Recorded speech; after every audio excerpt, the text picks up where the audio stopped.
আসসালামু আলাইকুম দর্শক, শুরু করছি কৃষি সংবাদ। আমি মৃত্তিকা মোস্তফা। এখনকার সংবাদ আয়োজন একই সঙ্গে চ্যানেলের ইউটিউব চ্যানেল এবং চ্যানেলের ওটিটি প্ল্যাটফর্ম আই স্ক্রিনে লাইভ স্ট্রিম হচ্ছে। যাচ্ছে বিস্তারিত প্রসঙ্গে।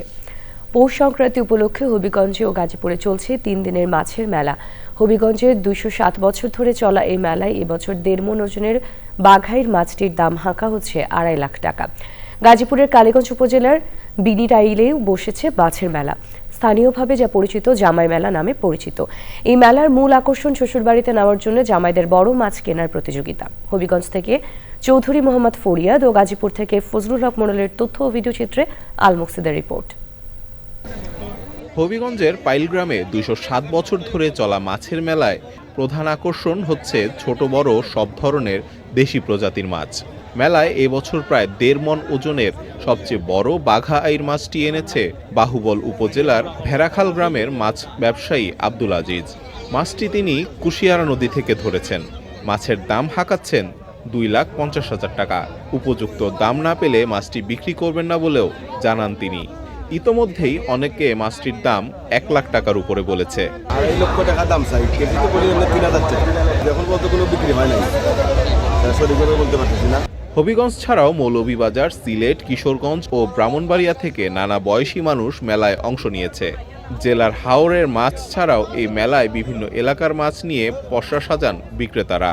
বাংলাদেশের বিভিন্ন প্রান্ত থেকে লোকজন সমাগম হয়ে এই মেলাটাকে সফল ও সফল করে তোলে। এই মেলায় শুধু মাছ না, অন্যান্য সামগ্রী উঠে। গাজীপুরের কালীগঞ্জ উপজেলার বিনিরাইলেও বসেছে মাছের মেলা। ওই মেলার মূল আকর্ষণ শ্বশুরবাড়ির জন্য জামাইদের বড় মাছ কেনার প্রতিযোগিতা। অত্র এলাকার যত জামাই আছে সবাইকে মেলার সময় দাওয়াত দেওয়া হয় এবং আমি ছোট থেকেই দেখতেছি যে এটা এই মেলা হচ্ছে। নামে জামাই মেলা হলেও মূলত এখানে বিক্রি হয় ছোট বড় দেশি ও সামুদ্রিক নানা ধরনের মাছ, যেগুলোর দাম হাঁকা হচ্ছে 10,000 থেকে লাখ টাকার উপরে। আয়োজকরা জানান প্রতি বছর মেলায় 2 থেকে 3 কোটি টাকার বেশি মাছ কেনা বেচা হয়।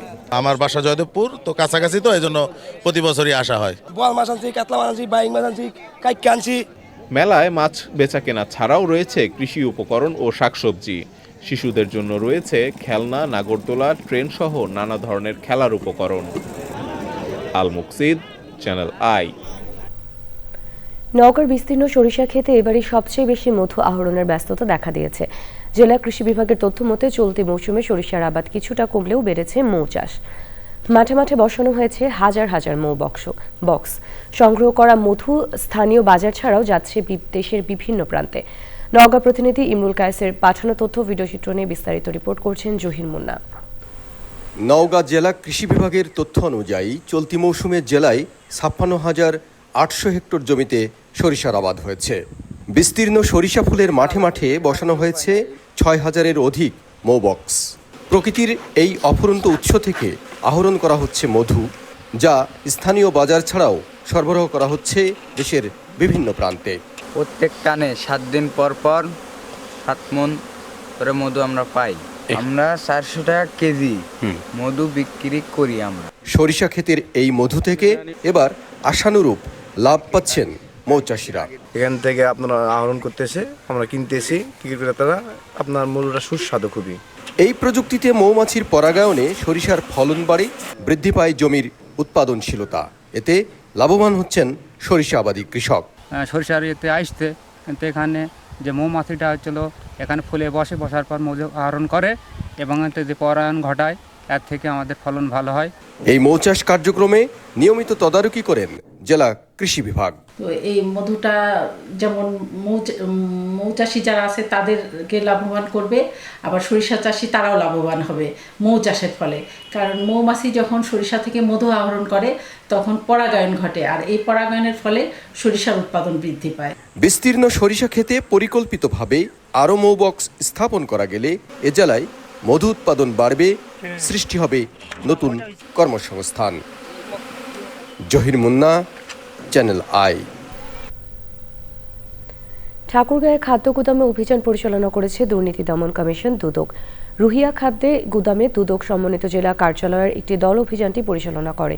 দুদক সমন্বিত জেলা কার্যালয়ের সহকারী পরিচালক আজমির শরীফ মার্জি বলেন, অভিযানে একটি গুদামে অতিরিক্ত 3.5 মেট্রিক টন চাল পাওয়া যায়, তবে কোনো মালিকানা পাওয়া যায়নি। দায়িত্বরত কর্মকর্তারাও কিছু জানাতে পারেননি।